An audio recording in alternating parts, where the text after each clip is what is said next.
retour de la grande récapitulation du week-end.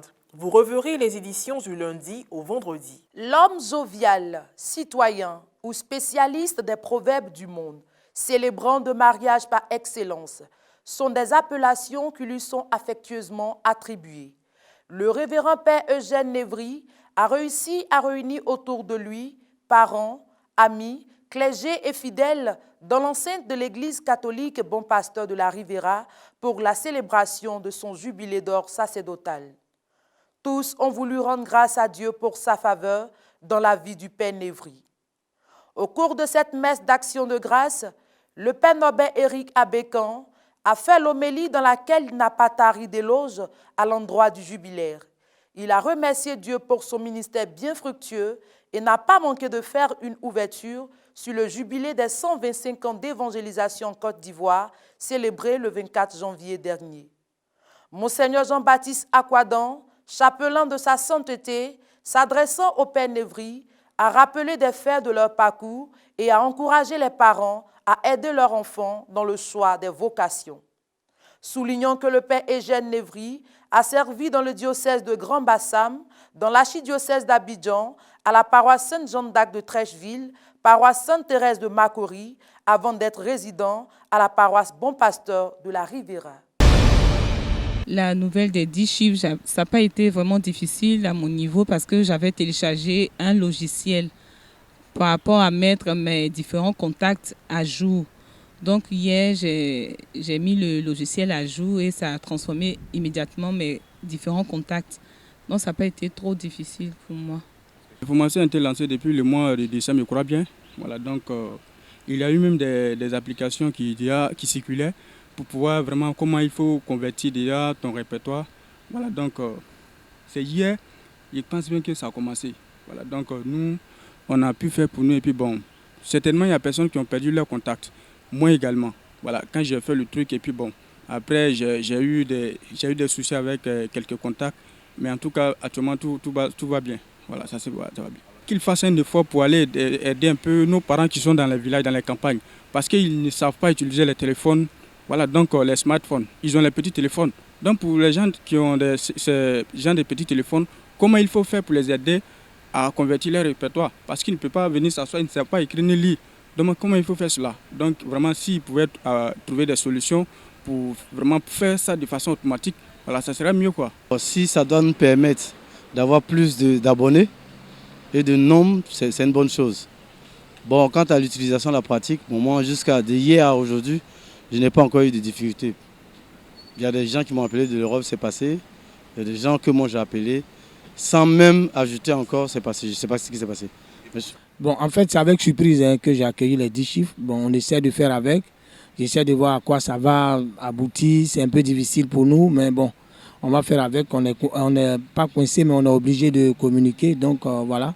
On se demande pourquoi forcément on est passé à 10 chiffres. On ne nous a pas expliqué. Puis avec tout ce qui passe, on se dit, bon, c'est pas pour faire, c'est pas parce qu'on veut nous espionner plus ou pas et tout ça. Aux opérateurs économiques de plus expliquer quand ils veulent, ils veulent changer des choses, qu'ils nous expliquent un peu plus, quoi. Voilà, c'est tout.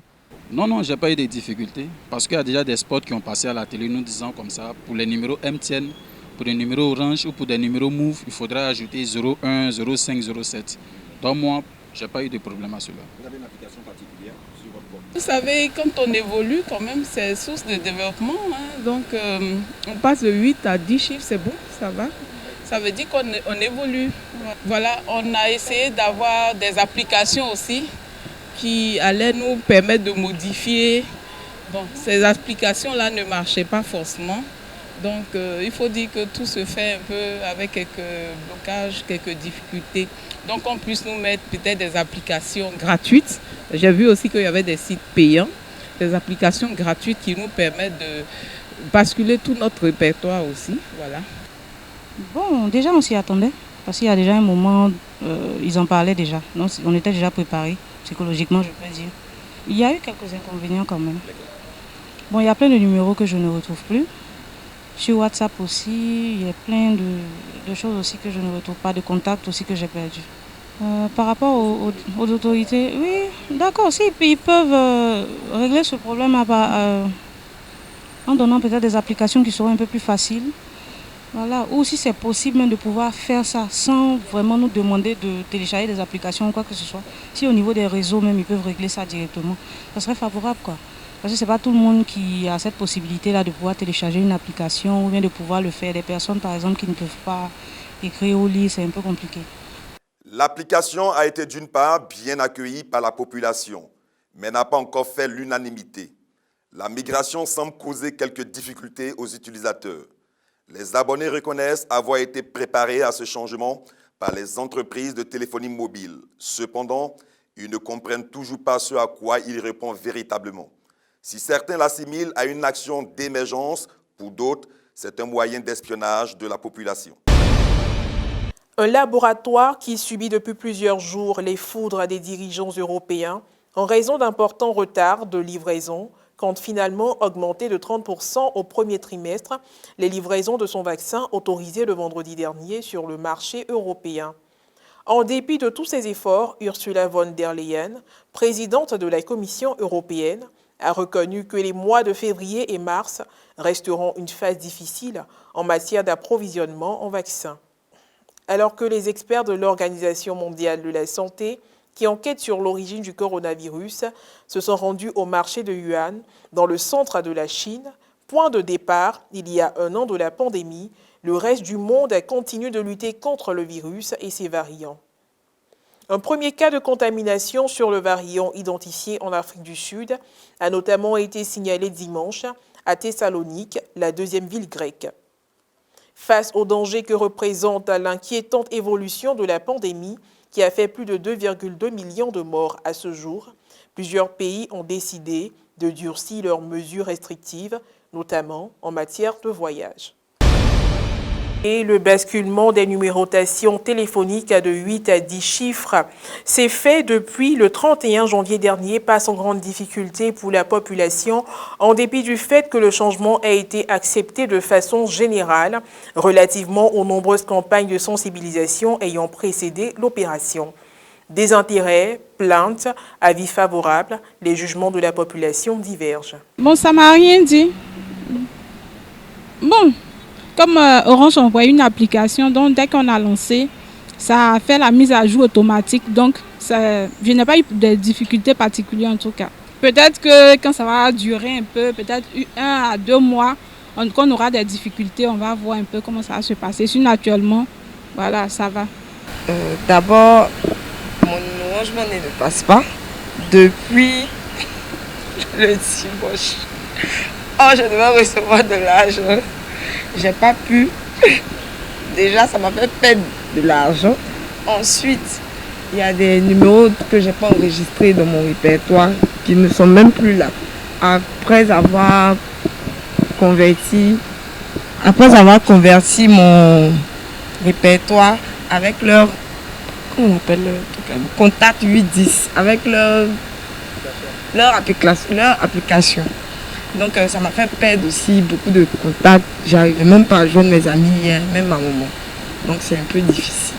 Concernant les 10 chiffres, vraiment le début, ça a été un peu difficile parce que faut dire que c'est une question d'habitude. Et jusqu'à la fin du mois, les messages ont parcouru. Quand j'ai lu le message, j'ai testé le téléphone. J'ai vu que mon téléphone a été ajouté automatiquement. Et hier, comme ça, j'avais oublié, j'ai reçu un coup de fil. Automatiquement, j'ai eu peur. Quand la personne m'a parlé, j'ai dit non, mais moi je ne te connais pas, parce que je ne connais pas le numéro. Et après, j'ai fouillé mon téléphone, j'ai vu que c'était les 10 chiffres. Donc j'ai rappelé la personne pour m'excuser, nous avons beaucoup causé. Bien, en 2020, pendant les fêtes, il y a eu des campagnes de sensibilisation qui nous ont dit qu'on allait passer à partir de janvier. Voilà, janvier 31, on allait passer à 10 chiffres. Eh bien, moi, de mon point de vue, ça a été un peu compliqué parce qu'au départ, voilà, parce que j'avais pas encore su comment il allait faire, mais avec les publicités qui ont passé à la télé et les messages qu'on a reçus des différents réseaux, nous ont montré des applications. Voilà. Et bien moi, j'ai téléchargé l'application 8 à 10 chiffres. Voilà, c'est elle qui m'a permis de convertir tout mon répertoire. Plusieurs applications ont été créées pour faciliter cette migration, mais la compréhension du processus épouse toujours des points d'ombre qui font grogner Monsieur Tout-le-Monde. Bilé Dieméléou, directeur général de l'autorité de régulation des télécommunications de Côte d'Ivoire, à RTCI donne des explications depuis les locaux de son institution, si à Marcory, commune de la capitale économique ivoirienne. Le nombre de numéros ne permettait pas de satisfaire tous les besoins. Nous étions saturés. Donc il fallait faire un plan plus important qui prenne au moins 10 milliards. Nous avons trouvé un plan de 10 milliards de numéros. Vous voyez, avec 10 milliards de numéros, on peut faire beaucoup de choses. Et puis le futur nous appelle. Il s'agit de la 5G. Tous ceux qui n'ont pas de postes, qui ne sont pas des smartphones, ont été pris en compte par les opérateurs. Faire de sorte qu'ils puissent non seulement assister en agence, ils puissent être assistés en agence, et aussi pouvoir être pris en compte par un autre système de smartphone, de passer de 8 à 10 chiffres. C'est ce qu'on appelle les eSIM qui sont en train d'être développés par les opérateurs eux-mêmes. Nous avons pris des dispositions aussi pour ça. Nous avons étudié tous ces cas-là et les dispositions sont en cours pour améliorer les applications qui sont actuellement à disposition. Nous avons fait des tests, ceux qui perdaient leur numéro pourront les retrouver. Et il y a un communiqué qui est en préparation pour que les uns et les autres, disons, tous les consommateurs puissent être satisfaits. Je demande qu'ils soient aussi indulgents. Vous savez, ça a été fait par nous-mêmes et avec l'appui de toute la Côte d'Ivoire.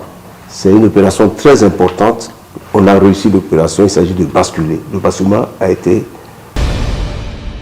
Balozier est né le 5 août 1968 à Zanasso, Tengrela.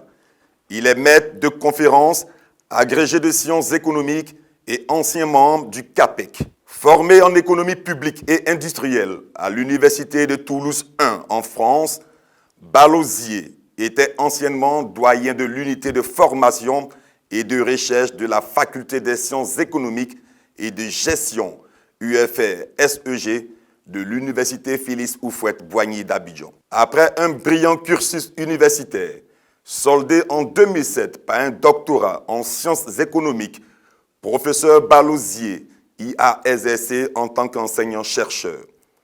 En 2011, il a été admis avec brio au concours d'agrégation 14e édition des sciences juridiques, politiques, économiques et de gestion organisée par le CAMES au Bénin, avant d'être nommé le 2 novembre 2016 directeur de l'UFR des sciences économiques et de gestion de l'Université Félix Houphouët-Boigny de Cocody, en remplacement du professeur Ouattara Abdoulaye, admis à la retraite.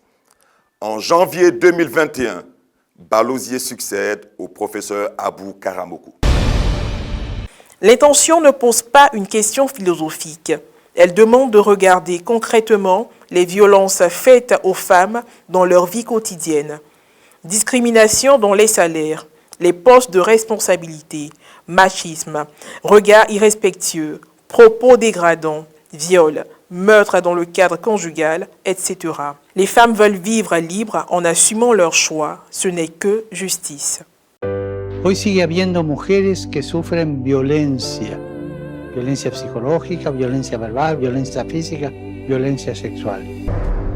Es impresionante el número de mujeres golpeadas, ofendidas, violadas. Las distintas formas de malos tratos que sufren muchas mujeres son una cobardía y una degradación para toda la humanidad, para los hombres y para toda la humanidad. Los testimonios de las víctimas que se atreven a romper su silencio son un grito de socorro que no podemos ignorar. No podemos mirar para otro lado. Recemos por las mujeres que son víctimas de la violencia, para que sean protegidas por la sociedad y para que su sufrimiento sea considerado y sea escuchado por todos. Toujours la religion dans le cadre d'un projet visant à accroître l'engagement social des jeunes chrétiens en Palestine, Caritas Jérusalem, en collaboration avec les jeunes de la paroisse catholique de Beth Saou à Bethléem, a organisé une campagne au mois de janvier 2021 pour distribuer de la nourriture et des cadeaux aux personnes âgées du village. L'inhumation dans les églises constitue une réalité ancienne, si bien connue que l'on omet quelquefois d'en souligner le caractère exceptionnel.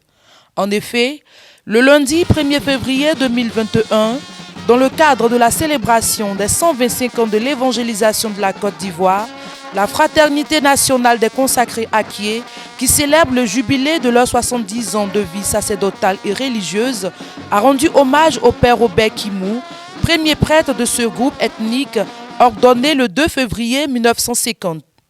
C'est dans son village natal, Aféry, que ce jubilé prend tout son sens. L'exhumation et le transfert des restes du père Robert Kimou du cimetière catholique à l'église paroissiale Saint-Pierre d'Aféry. Avec la présence de Monseigneur Joseph Akeyapo, archevêque métropolitain de Gagnoa, et Monseigneur Alexis Touabli-Youlo, évêque du diocèse d'Agboville, administrateur apostolique du diocèse de Yamoussoukro. Ce acte spirituel montre tout le respect que nous devons à ce grand serviteur de Dieu. Le clergé Akié, comprenant les évêques, prêtres religieux et religieuses, ont rendu grâce à Dieu pour celui qui a tracé la voie. Procession en fanfare, elle constitue un marqueur catholique qui mobilise la population d'une communauté paroissiale et fait appel à des objets spécifiques, bannières, croix de procession.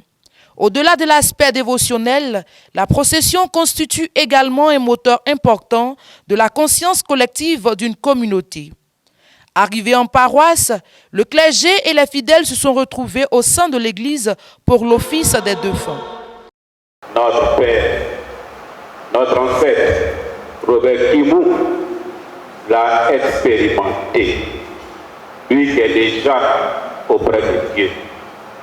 C'est pourquoi le rite que nous faisons maintenant n'est pas d'abord un rite funèbre, c'est un rite pascal. C'est la célébration du passage qu'il a fait en passant de ce monde à Dieu. Robert Kimou est celui qui a été le pionnier du sacerdoce en pays Akié. Celui qui a ouvert le chemin du sacerdoce.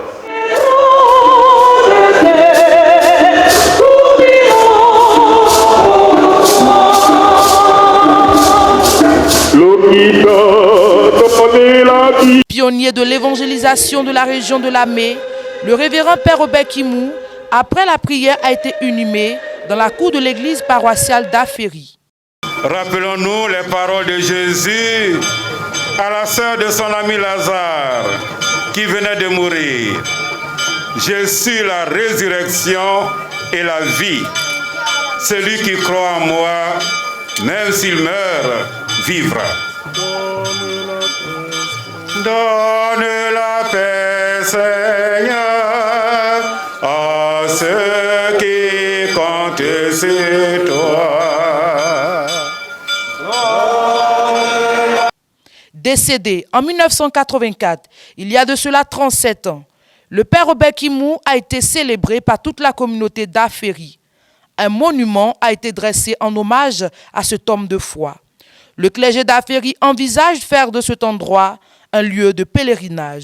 Bon, le monument, je veux dire, ça sera un lieu de pèlerinage parce qu'avant, des gens venaient en pèlerinage ici pour le Robert Kimou, mais il était au cimetière catholique, ce n'était pas opportun. Alors, et les anciens ont compris qu'il fallait le ramener ici. Alors nous avons fait ce que nous pouvons et cela s'est réalisé. Nous pensons que c'est une très grande joie pour tout le peuple. Vous avez vu, les chefs du village ont été là, et tous les enfants, les adultes, tout le monde. Nous avons conjugué nos efforts pour que cela soit. Fondateur du mouvement Cœur Vaillant, Âme Vaillante CVAV en Côte d'Ivoire, la première session de ce mouvement fut installée au début de l'année 1950 à la paroisse Sainte-Jeanne d'Arc de Trècheville. Cette célébration d'une ampleur inaccoutumée s'est achevée par un concert de chants religieux et un bal populaire du territoire Akié à la place de la mairie d'Aféry.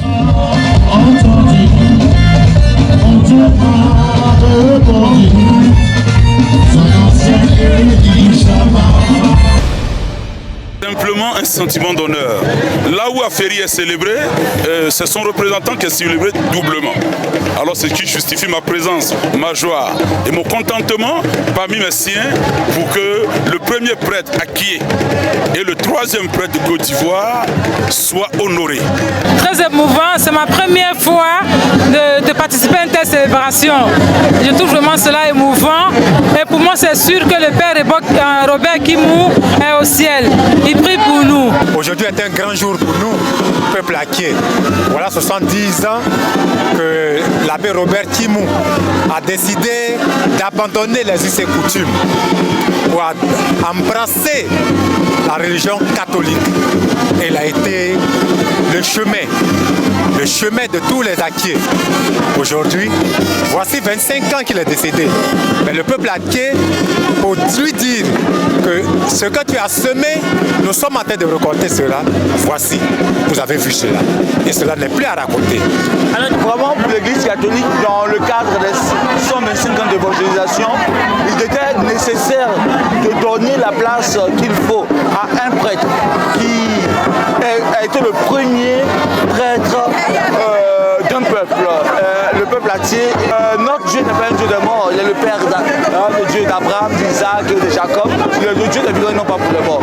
En célébrant, en prend cette activité, nous sommes dans le cadre du ministère pascal. Parce que le ministère pascal, c'est le sommet, le centre même de notre foi. C'est à partir du ministère pascal, un Dieu de la vie, un Dieu de la résurrection, un Dieu qui nous promet la vie chaque jour, qui est célébré à travers ces rites d'aujourd'hui.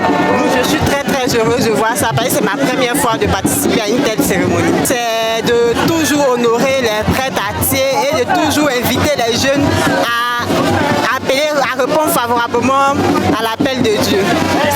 Il a choisi d'être prêtre. Mais nous autres, on a choisi d'être accompagnateurs CVAV. C'est un engagement. Et c'est nous, notre sacerdoce, notre engagement. Alors je pense que chacun de nous a son ministère.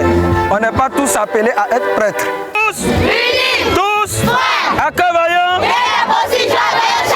la chose dure, le sourire, toujours. Qui sommes-nous? Que faisons-nous ensemble? Qui est notre chef? Vive le Christ! Vive le Christ! Vive le Christ! La messe conclusive marquant les festivités de la célébration des 70 ans de vie consacrés en pays Akié s'est tenue le mardi 2 février 2021 en l'église paroissiale Saint-Pierre d'Aferi. Une célébration eucharistique pleine d'émotions présidée par Monseigneur Joseph Akié en présence des autorités administratives et coutumières.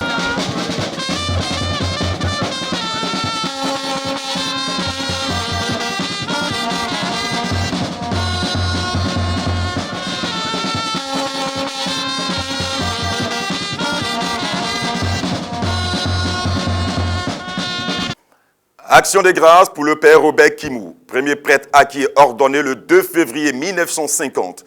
Mais action des grâces aussi pour le 70e anniversaire de vie consacrée des évêques, prêtres, religieux et religieuses du peuple Akié. Le mardi 2 février, la Fraternité nationale des consacrés Akié a tenu à commémorer l'une de leurs grandes figures dans l'évangélisation en Côte d'Ivoire il y a 125 ans.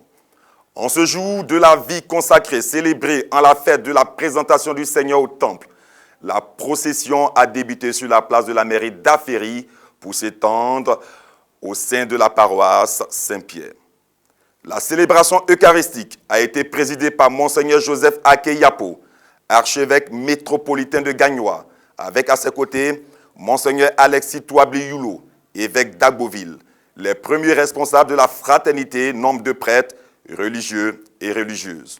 Le 2 février, 40 jours après Noël, nous fêtons aussi la fête des chandelles, cette fête chrétienne qui correspond à la présentation du Christ au temple du jour. Choisi le 2 février pour les jubilaires est porteur de sens car cette journée a donc une importance particulière pour toute personne consacrée qui, inspirée par le don bouleversant du Christ, aspire à son tour à donner sa vie et à tout abandonner pour marcher à sa suite. Une très belle occasion de relater la vie du révérend père Robert Kimou, fondateur du mouvement CVAV, dont les restes ont été transférés et inhumés à l'église Saint-Pierre d'Aferi, lundi 1er février.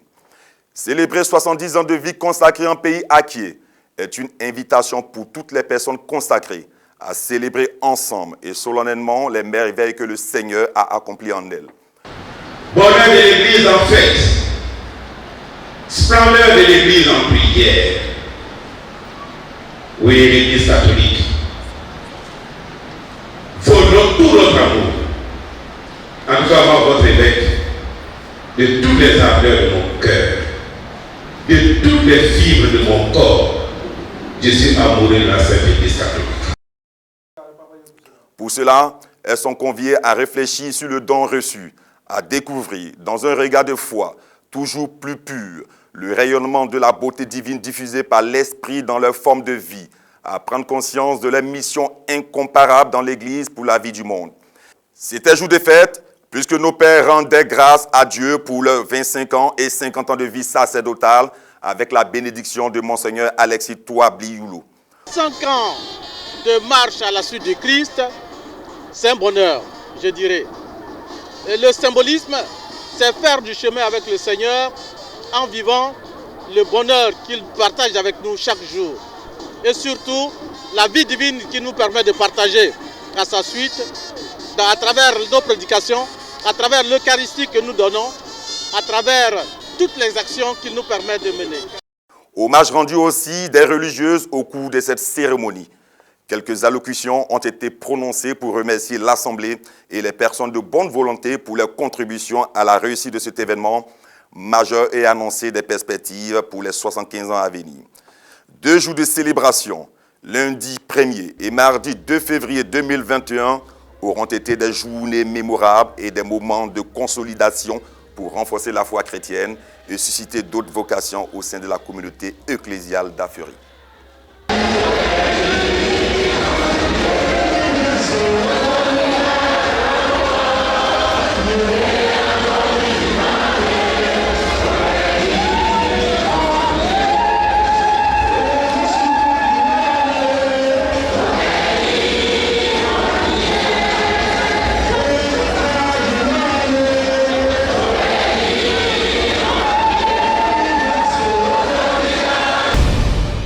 Joyeuse messe d'action de grâce qui rassemblait les paroissiens et les personnes non pratiquantes du village d'Aferi, tous en communion pour les 70 ans de vie consacrés du clergé acquier. Cette messe d'action de grâce a été une occasion de rencontre conviviale entre ceux de la région de Lamé et ceux venus d'Abidjan. L'image d'une église ouverte à tous dans une ambiance familiale, chaleureuse et sympathique.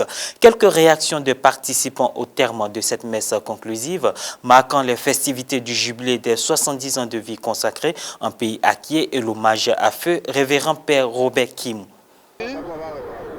Nous sommes heureux d'être là aujourd'hui à Aferi parce que le peuple acquier, pendant longtemps, a vécu la vie sacerdotale et religieuse. Ça nous fait bien 70 ans que nous avons eu le premier prêtre dans notre pays acquier. Et aujourd'hui, avec l'exhumation et l'inhumation, pour ne pas dire la réinhumation du révérend Père Kimou, nous avons voulu célébrer notre 70 ans. Et ces 70 ans a commencé d'ailleurs depuis longtemps. Nous avons commencé à Boudépé, nous sommes allés à Memni, on devait aller même à Bengourou sur la tombe de Monseigneur Yapi, mais vu le coronavirus, nous sommes restés à Memni. Aujourd'hui, nous sommes venus pour la mi-apothéose. Sur l'apothéose, ça sera à Ebempe, pour honorer le Père Richard Nou, notre monument. Ça appelle les uns les autres à renouveler leur foi. Renouveler leur foi. Dans la nouvelle évangélisation, il faut ces genres d'événements-là pour donner aux chrétiens, peut-être qui ont une certaine torpeur dans la foi, de pouvoir trouver un tremplin pour reprendre pied. Et c'est important ce genre d'événements. Ça réveille les chrétiens qui sont dormants et ceux qui sont, je veux dire, en forme, entre guillemets, dans la foi, ceux-là, ils tiennent toujours. Alors nous sommes heureux que cet événement est célébré ici, où le terrain, pour aider les prêtres qui travaillent ici comme nous, à attirer à l'Église catholique de nouvelles personnes. Je dirais un petit mot en Aké qui dit à Makebou, ce à quoi on ne pensait pas, c'est réalisé effectivement. Ce petit projet qu'on portait, et aujourd'hui nous sommes retrouvés à Ferry, 2 février, qui coïncide aussi avec mon anniversaire d'ordination aujourd'hui. Donc c'est une grande joie pour moi, retrouver tout ce peuple rassemblé pour une seule cause, l'annonce de la bonne nouvelle. Le règne de Dieu est parmi nous. Alors faisons ce que nous voulons qu'il fasse pour nous. C'est un premier geste. Alors demandons au Seigneur de pouvoir nous aider encore et qu'il suscite encore beaucoup de saints, près de beaucoup de saints religieux et religieuses dans ce peuple Aké. Je dirais que c'est un projet de longue date et finalement enfin, et l'initiative de tous, comme on le dit, la communion précède à tous. Seul, au niveau du rêve, mais quand on rêve ensemble, cela devient un projet réalisé. Et là, je pense que ce sera un bon lieu de pèlerinage où les gens viendront se redoucer et recueillir des grâces pour le village, pour le peuple Aké, pour le monde et pour l'Église en fait. Monseigneur Paolo Borgianos, apostolique en Côte d'Ivoire, a déclaré jeudi 4 février 2021, lors de la présentation des vœux du corps diplomatique au chef de l'État, que la communauté internationale encourage fortement toutes les tentatives de réconciliation, en appelant tous les acteurs politiques ivoiriens à faire preuve de générosité et de courage pour poursuivre la décrispation et tracer les sillons d'une paix durable. Les précisions de Roxane Hénou. Le doyen du corps diplomatique, Monseigneur Paolo Borgia, nonce apostolique en Côte d'Ivoire, a fait une adresse à l'occasion de la présentation de vœux des corps constitués au président de la République ivoirienne, Alassane Ouattara, à la salle des pas perdus du palais de la présidence à Abidjan, le jeudi 4 février 2021. Pour le nonce, l'amorce du dialogue politique initié par le chef de l'État vaut son pesant d'or. Il a salué la mise en liberté provisoire des détenus des crises électorales, dans l'espérance qu'on puisse arriver à une conclusion définitive pour tous les cas en attente de solution. Le prélat a espéré que la création d'un ministère dédié à la réconciliation soit l'instrument efficace pour favoriser le dialogue franc et inclusif. Selon le nonce apostolique Monseigneur Paolo Borgia, les tentatives infructueuses de dialogue, les violents incidents qui ont émaillé les périodes électorales, tout comme les partis politiques qui se sont exacerbés, démontrent qu'il n'y a pas de point final à la construction de la paix, une tâche sans répit qui exige l'engagement de tous dans le respect de la loi. La communauté internationale que nous représentons encourage fortement toutes les tentatives de réconciliation en appelant tous les acteurs politiques ivoiriens à faire preuve de générosité et de courage pour poursuivre la décrispation et tracer les sillons d'une paix durable. Nous saluons les rencontres avec l'opposition que vous avez initiées dès novembre 2020 et dont le gouvernement a pris la relève. Nous saluons également la mise en liberté provisoire des détenus des crises pré- et post-électorales dans l'espérance qu'on puisse arriver à une conclusion définitive pour tous les cas en attente de solutions.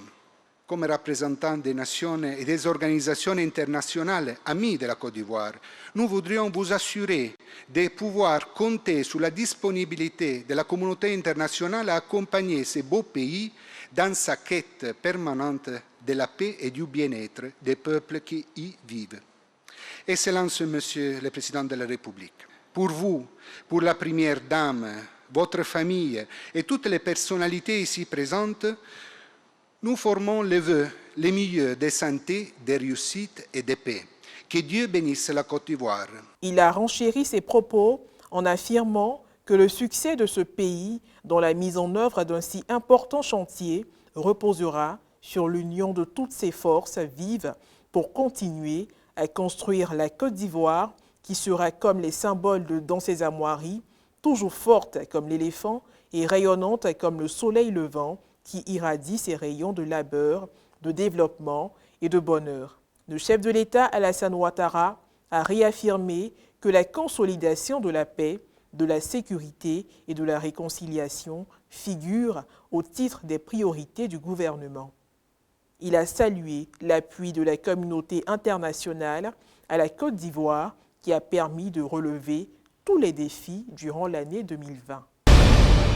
La Radio nationale catholique de Côte d'Ivoire a célébré mardi 2 février 2021, jour de la présentation de Jésus au Temple, ses 20 années d'existence. Un jubilé de porcelaine célébré dans un contexte économique encore rendu plus difficile par la crise sanitaire, la Covid-19.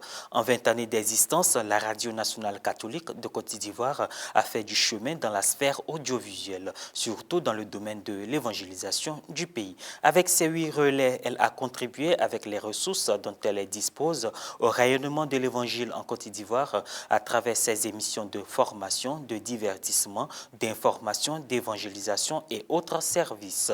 Pour couvrir convenablement le territoire national, il lui faut implanter environ 7 autres relais dans les diocèses. Le Père Louis Yodé, directeur général de la RNC La Voix de l'Évangile, énumérant les besoins, a fait savoir qu'il faudrait avoir du matériel performant, des agents assez qualifiés, des relais très respectifs en termes de signal, et c'est tout cela qui constitue des défis nouveaux.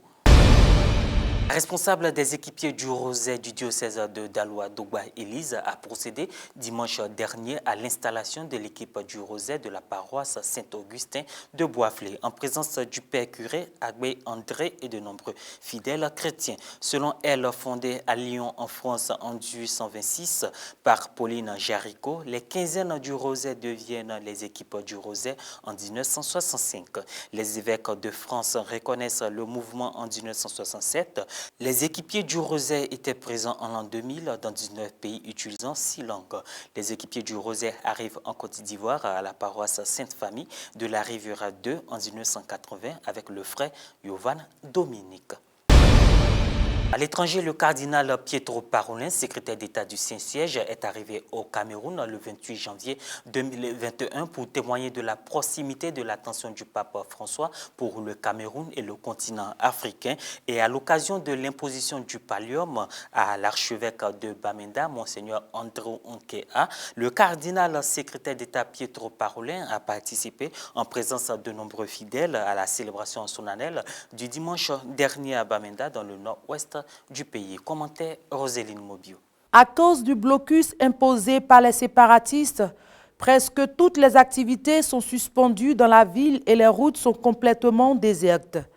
Le samedi 30 janvier, un groupe de jeunes sont venus saluer le secrétaire d'État du Vatican dans l'enceinte de la cathédrale Saint-Joseph de Manco, pour la ville de Bamenda. La présence du numéro 2 du Vatican est une occasion de travailler pour la réconciliation. Nous sommes sûrs, a dit Monseigneur Nkea, que ton arrivée à Bamenda sera comme la pluie qui ne tombe jamais sans arroser le terrain. Ainsi, toi aussi, tu ne nous laisseras pas pour continuer à combattre, mais tu nous laisseras comme des personnes qui commenceront à s'aimer les unes les autres. Pour sa part, le cardinal Pietro Parolin a délivré un message de paix. La violence ne résout pas les problèmes, a-t-il fait remarquer. Nous sommes tous responsables de la paix. Seul le dialogue vraiment sincère peut aboutir à la paix. Je demande ce jour, ici à Bamenda, au milieu de vous, la grâce à Dieu de transformer les cœurs et que la paix s'installe dans vos vies. J'implore ici l'intercession de Saint Joseph, à qui la cathédrale est consacrée, pour qu'il intercède auprès de notre Seigneur et Dieu. Ce fut ensuite la cérémonie proprement dite de la remise du pallium. Le cardinal Parolin, célébrant principal, s'est installé devant l'autel pour remettre au nom du pape François le pallium à Monseigneur Nkea. Un moment très émouvant sous les ovations des fidèles qui ont pris d'assaut la cathédrale de Bamenda. Cette célébration eucharistique a vu la participation de nombreux membres du gouvernement camerounais, dont le secrétaire général de la République du Cameroun, Ferdinand Ngongo, représentant personnel du chef de l'État Paul Biya, tous les évêques titulaires et émérites et des évêques originaires de la région anglophone, dont le cardinal Christian Kouni, archevêque émérite de Douala, était aussi présent à cette fête.